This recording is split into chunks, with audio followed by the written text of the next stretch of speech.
ஐயா வணக்கம். வணக்கம். நாஞ்சில் சம்பத் அவர்கள் எப்பவுமே இந்த திராவிடத்தை குறித்து தான் வந்து பேசுவார். இப்போ திடீர்னு வந்து விஜய்க்கு வந்து ஆதரவு குறித்து பேசுகிறாரு. கருத்து என்ன?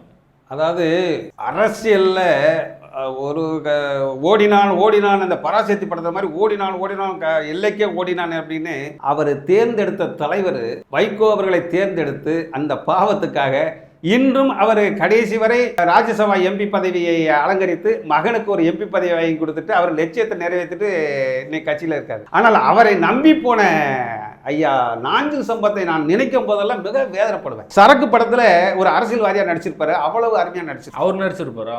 நாஞ்சில் சம்பத் அவர்கள் வந்து சரக்கு படத்தில் அரசியல்வாதியாக நடிச்சிருக்கிறாரு. ஆனால் இந்த அரசியலில் தமிழ்நாட்டுடைய அரசியலில் மிகச்சிறந்த பேச்சாளர், அவருக்கு இணையாக இன்று பேசுகின்ற அளவுக்கு யாரும் கிடையாது. அந்த அளவுக்கு ஆன்மீகத்தை பற்றியும் அரசியலை பற்றி எந்த இலக்கியம் எதை கொடுத்தாலும் பேசக்கூடிய அற்புதமான மனிதருக்கு இந்த வருகின்ற 2026 தேர்தலிலே அவர் தேர்ந்தெடுத்திருக்கின்ற விஜய் அவர்கள் கண்டிப்பாக அவர் கன்னியாகுமரி மாவட்டத்திலோ இல்லை ஏதோ ஒரு தொகுதியில தாவேக்கா ஜெயிக்கோ இல்லையோ நாஞ்சில் சம்பத்துக்கு ஒரு தொகுதியை கொடுத்து அவர் எம்எல்ஏ ஆக்கி அவர் வாழ்நாளில் அவர் வந்து இப்போ ரிட்டையர்டு கண்டிஷனில் இருக்கிறார். அற்புதமான மனிதர். ஆனால் அவர் என்ன சொல்றாரு, நான் திமுக போனேன், உதயநிதி கண்டுக்கிடலை, என்னை மேடையில் பேச விடலை. இங்கேயும் நான் மல்லை சத்யா கட்சியை ஆரம்பிச்சிருக்கிறாரு, திராவிட வெற்றி கழகம், அங்கேயும் போய் பேசிக்கிட்டு இருக்காரு. நாஞ்சில் சம்பத் அவர்களை பணிவோடு கேட்டுக்கொள்வது நிலையான முடிவு. நான் வந்து இப்போ செல்லப்பாண்டியன் ஒரு முடிவு எடுக்கிறான்னா அவருக்கு நான் அதுக்கான மதுகுடிப்போர் விழிப்புணர்வு சங்கத்துடைய தலைவர், நான் என்ன பேசினாலும் அவர் அப்படித்தான் பேசுவார்னு இன்னைக்கு மக்கள் ஏற்றுக்கிடுவாங்க.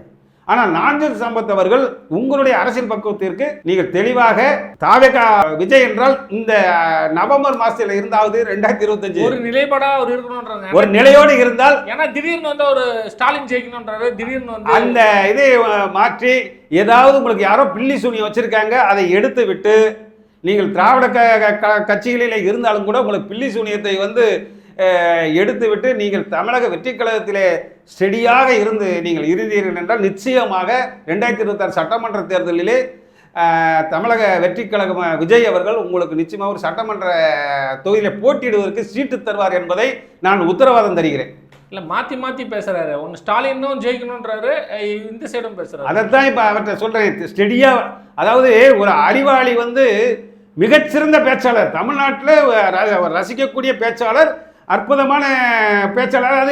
அது திமுக எல்லா காலையும் ஒரு போயிட்டு வந்தாலும் ஒரு பெரிய விஷயமே கிடையாது. அது மக்கள் ஏற்றுக்கொள்வார்கள். நீங்கள் தமிழக வெற்றி கழகத்திலேயாவது தெளிவாக பேசுங்கள் என்பதை உங்களை அன்போடு கேட்டுக்கொள்கிறேன்.